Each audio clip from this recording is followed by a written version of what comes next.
दोस्तों, एक बार फिर से आपके अपने यूट्यूब चैनल डीएलएड नॉलेज में स्वागत है। हम इस वीडियो में डीएलएड 4th सेमेस्टर का घातांक नियम जो मैथ के लिए बहुत ही इंपॉर्टेंट है लेके आए हुए हैं। जैसा कि हम लोग कल पढ़े थे कड़ी का सवाल, और आज हम पढ़ेंगे घातांक के नियम।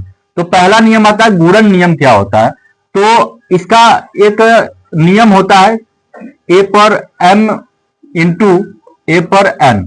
इसको क्या कहते हैं? इसको हम लोग कहते हैं आधार। याद रखिएगा, जो नीचे वाला होता है ये आधार है और जो ऊपर वाला होता है इसको घातांक बोलते हैं।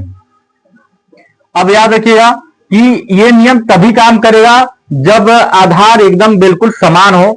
तो आधार अगर समान हो तो इसका जो नियम बनता है वह ए पर एम प्लस एन।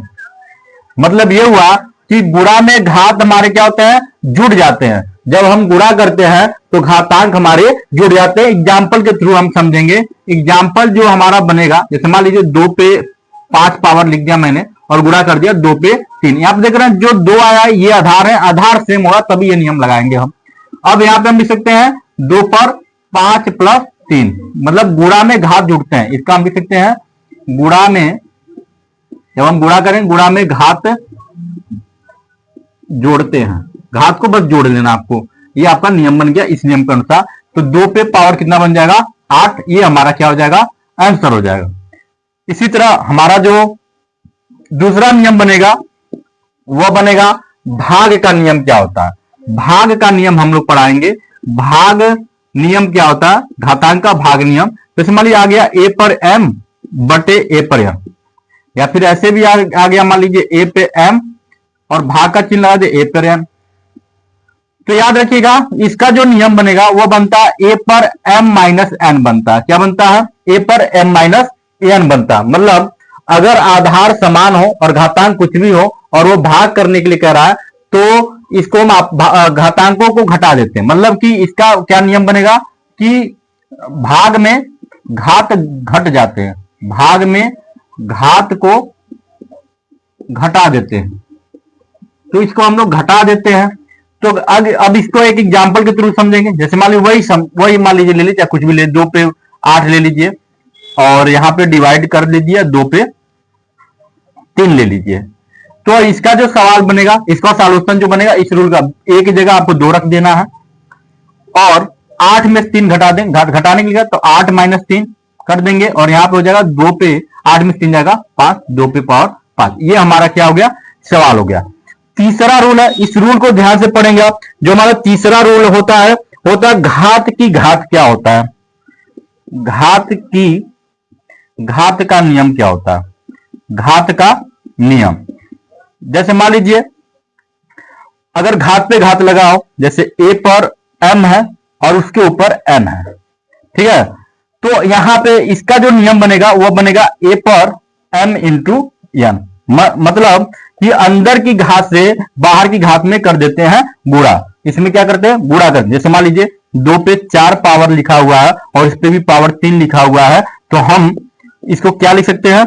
तो अंदर की घात का बाहर की घात में कर देंगे गुणा। तो 4 में 3 से गुणा करेंगे तो हो जाएगा 2 पे पावर 4 जाए 12। ये आपका हमारा हो जाएगा आंसर, ठीक है? अब इसके आगे हम लोग और भी नियम पढ़ेंगे। तो अब हम चौथा नियम पढ़ेंगे कि शून्य का घातांक नियम क्या होता है। नियम याद रखिएगा कि अगर ये हमारा कोई संख्या है और उस पर कोई शून्य घात लगा हो तो हमेशा उसका मान क्या होता है? 1 होता है। किसी भी संख्या पे अगर शून्य घात हो तो उसका मान क्या होगा? 1 होगा। ये आपको याद करना है। जैसे मान लीजिए 2 पे आपने शून्य लिख दिया और बताओ इसका मान क्या होगा? तो इसको आप लिख देंगे 1। यहीं पे अगर 2 पे पावर 2 लिखा हो तो इसका मान क्या होता है? 4 होता है। लेकिन अगर 2 पे पावर 0 लिखा हो तो इसका मान क्या लिखेंगे? 1। ये आपका शून्य घातांक का नियम के हिसाब से ऐसे सवाल लगता है। कई बार ऑब्जेक्टिव क्वेश्चन आ जाता है कि किसी भी संख्या पर अगर शून्य घात हो तो उसका मान कितना होगा, तो आपको लिखना है उसका मान कितना होगा? 1 होगा। अब हम लोग पढ़ेंगे अगला जो हमारा नियम होगा वह हो जाएगा ऋणात्मक नियम। ऋणात्मक नियम। अब ऋणात्मक नियम आपको समझना है कि ऋणात्मक नियम कैसे लगाते हैं। जैसे मान लीजिए कोई संख्या है ए और उस पर माइनस एन घात लिखा हुआ है, मतलब उस पर जो घातांक लिखा हुआ है वो माइनस में लिखा हुआ है, तो आप इसको क्या करेंगे? 1 बटे ए पे पावर n लिख देंगे तो ये धनात्मक में बदल जाएगा, मतलब ये धनात्मक संख्या हो जाएगी। मतलब कि अगर हम 2 पे -1 लिख दें, अब इस माइनस को हमें हटाना है तो हम क्या करेंगे, तो 1/2 पे 1 लिख देंगे और 1 का कोई मान होता है, मतलब 2, इसको इनवर्स भी बोलते हैं।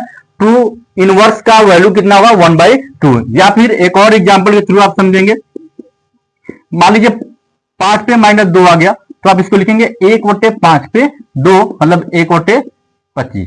इसका वैल्यू कितना होगा 1/25 हो जाएगा। और हमारा जो अगला जो नियम होगा वह भागफल का नियम हो गया। भागफल का नियम क्या होगा, तो भागफल के नियम के लिए हम क्या करेंगे, अगर मान लीजिए ए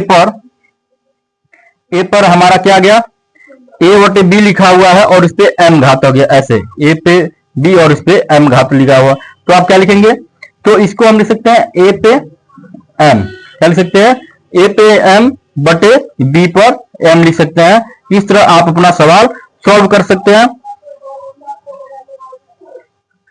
और यहाँ पे देखिएगा कभी कभी ऐसे भी आ जाता है, अगर इस रूल को थोड़ा सा देखेंगे तो ये सवाल ऐसे, जैसे मान लीजिए अलग अलग घातांक आप क्या करेंगे, तो a पे m इंटू b पे m, ऐसे सेम घात आ गया तो फिर क्या करेंगे आप, इसके लिए आपको क्या करना है,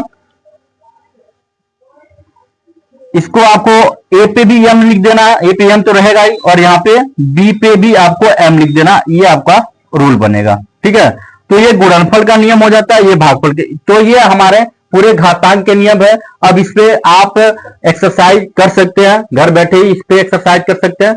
तो अगर हम कल इस पे बहुत सारे सवाल भी इस पे एक्सरसाइज करेंगे। तो आज की वीडियो में इतना ही, मिलते हैं अगले वीडियो में, तब तक के लिए नमस्कार, जय हिंद।